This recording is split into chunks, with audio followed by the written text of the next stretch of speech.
আজ আমরা আপুদের বাসা থেকে চলে যাব, তাই তাড়াতাড়ি করে ঘুম থেকে উঠে পড়ছি যাতে সব কিছু ভালোভাবে গুছিয়ে নিয়ে তারপর যেতে পারি। কিন্তু আমরা উঠার আগেই দেখেন আপু সব কাপড় ধুয়ে শুকাইতে দিছে। আমি উঠে ওনাকে বললাম যে কেন আপনি এতগুলো কাপড় ধুইতে গেলেন, আমি ধুয়ে দিতাম। কিন্তু আপু বলল যে না, ছোট বাবুর তো বেশি কাপড় লাগে, বিশেষ করে পায়জামাগুলো দেরি করে ধুইলে হয়তো বা শুকাইতো না, তারপরেও তোরা আজকে চলে যাবে, এই জন্যই আমি আগে আগে ধুয়ে দিছি। তো যাই হোক, আমি ঘুম থেকে উঠে ছোট বাবুকে খাইয়ে দাইয়ে তেল দিয়ে দিছি। এখন ওর ফুপু ওকে রোদ্রে নিয়ে বসে আছে। আর আমি এই তো বাবাটাকে বলতেছিলাম যে ও কোথায় গেছিল। ও তো সকালে উঠে ওর ফুপার সাথে দোকানে গেছিল, গিয়ে এই যে খাবারও নিয়ে আসছে। এখন আমার কাছে ছিঁড়ে চাচ্ছিল, ওকে বললাম সোয়েটারটা খোলো, অনেক রোদ উঠছে। তো আমাকে একটা দিছিল, ওইটা আমি খেয়ে নিলাম। তারপরে এই তো রুমে ওকে নিয়ে আসলাম। আসার পরে এই যে রাতে যে দুধের পিঠাগুলো ভিজিয়ে রাখছিলাম, মানে চিতই পিঠাগুলো দুধে ভিজিয়ে রাখছিলাম আর কি, সেগুলো আমরা আমার বাবাটা আর আমি খেয়ে নিচ্ছিলাম। শীতের দিনের পিঠাপুলি কে না পছন্দ করে বলেন? তবে বিশ্বাস করেন এই দুধ পিঠাটা আমাদের এলাকায় মানুষজন এত বেশি পছন্দ করে যা বলার বাইরে। সব পিঠাগুলো না খাইলেও এই একটা পিঠা সবাই খাবেই, মানে সবার বাড়িতে এটা একদিন না একদিন আয়োজন করা হবে। এই দুধ পিঠাটা এত মজাদার লাগে আমাদের সবার কাছে। আচ্ছা, সকালবেলার নাস্তা পানি খেয়ে তো একটু রোদ্রে আসছিলাম বসার জন্য। তো আমি ছোট বাবুকে কোলে নিয়ে রোদ পোহাইতেছিলাম। আর এই যে দেখেন বড় বাবু কি সুন্দর করে বালু নিয়ে খেলা শুরু করছে।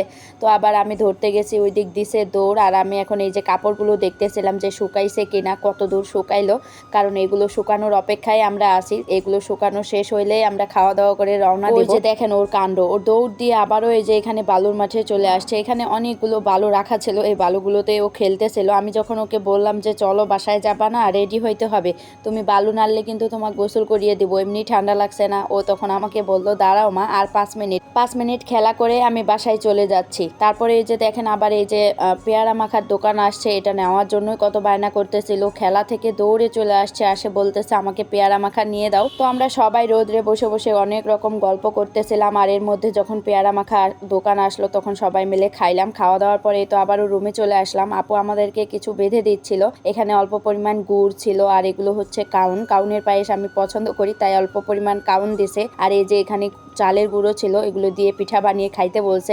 আপুর নাকি ইচ্ছা ছিল আমাদেরকে নানান রকম পিঠা বানিয়ে খাওয়ানোর, কিন্তু এত বেশি সময় নাই, যেহেতু আমরা তাড়াহুড়ো করে আসছি আর একদিনের জন্যই, একদিন থেকে আবার চলে যাচ্ছে, তাই আটাটুকু বেঁধে দিল যাতে আমরা পিঠা বানিয়ে খেতে পারি।